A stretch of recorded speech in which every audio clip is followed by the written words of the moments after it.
రైతులందరికీ నమస్కారం అండి. నేను గుంటూరు మార్కెట్ తరపున ఇన్స్టా కంపెనీలో టెరిటరీ మేనేజర్గా పనిచేస్తున్నాను. ఇప్పుడు మనం ప్రజెంట్ వచ్చేసేతలకి గుంటూరు సరౌండింగ్లో తాటికొండల మండలం ప్లస్ పనిదరం గ్రామం వచ్చేతలకి పనిదరం గ్రామం, జిల్లా వచ్చేతలకి గుంటూరు.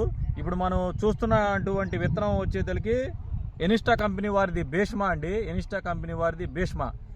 ఈ ఒకసారి భీష్మా చూడండి ఏ విధంగా. ఒకసారి భీష్మా పెరగట్లేదు అని చెప్పి జనాలు కొద్దిగా అపోహ ఉంది. ఒకసారి చూడండి, అది ఇదిగో ఒక్కసారి బాగా గమనించండి ఎంతవరకు ఉందో, నాకు ఎంతవరకు వచ్చిందో. ఆ మొక్కయే కాదు ఈ మొక్క అయినా సరే, ఏ మొక్క అయినా చూడండి. ప్లస్ ఇంకోసారి కాపు చూడండి, ఒకసారి ఇట్లా దగ్గరికి రండి, ఒకసారి దగ్గర చూపండి. కాపు చూడండి ఏ విధంగా అసలు ఎంత చిక్కగా ఉందో. ఇది అంతా పై స్టెప్ అండి. ఇదిగోండి కింద చూడండి, కింద కూడా ఏ విధంగా ఉందో.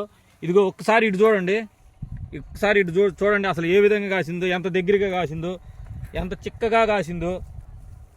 ఒకసారి ఇటు చూపిండి అసలు చూడండి ఏ కొమ్మ పట్టుకున్నా ఎంత చిక్కగా కాసిందో. భీష్మాకి ఎంత దమ్ముందో చూడండి. ఆ కాపు కూడా దగ్గరగా బాగా గుత్తులుగా కాయటమే కాకుండా ప్లస్ వైరస్ లేకుండా చూడండి. ఒకసారి రైతులందరూ చూడండి కాపు ఎంత చిక్కగా ఉందో చూడండి. పై స్టెప్ కూడా ఏ విధంగా కాసిందో. ఈ చేలు ఎక్కడన్నా కానీ చూద్దామన్నా కానీ ఒక మొక్క కానీ బొబ్బర మొక్క లేదండి. ప్లస్ ఏంటంటే తామర పురుగును తట్టుకొని కూడా బాగా గట్టిగా కాసిందండి భీష్మా అనే రకం. చూడండి తామర పురుగును తట్టుకుంది. ఈరోజు తారీఖు వచ్చేతలకి 20 అండి, ఫిబ్రవరి 2025. ఈ తోటలో ఎక్కడన్నా కానీ బొబ్బర కానీ తామర పురుగు త్రిప్స్ అటాక్ కానీ ఏం లేదు. ఎంతో చక్కగా బ్రహ్మాండంగా ఉంది భీష్మా అనే విత్తనం.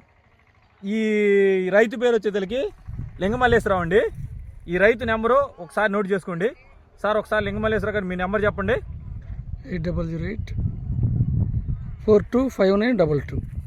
ఎవరైనా ఎటువంటి సలహాలు సందేహాలు ఏదైనా అనుమానాలు ఉంటే ఆ రైతుకి ఫోన్ చేసి కనుక్కోండి.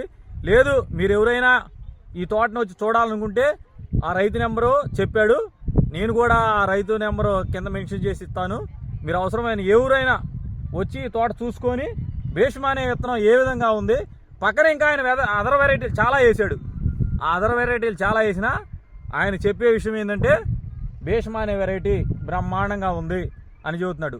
ఆ రైతును మాట్లాడమంటే ఆ రైతుకి కొంచెం సిగ్గుగాను ఆయనకి కొంచెం భయంగా మాట్లాడలేకపోతే నేను మాట్లాడుతున్నా అండి. ఒక్కసారి భీష్మా విత్తనాన్ని మీరు ఆ రైతుకు ఫోన్ చేసి కనుక్కొని భీష్మా అనే విత్తనం వేసుకోవాల్సిందిగా కోరుచున్నాను.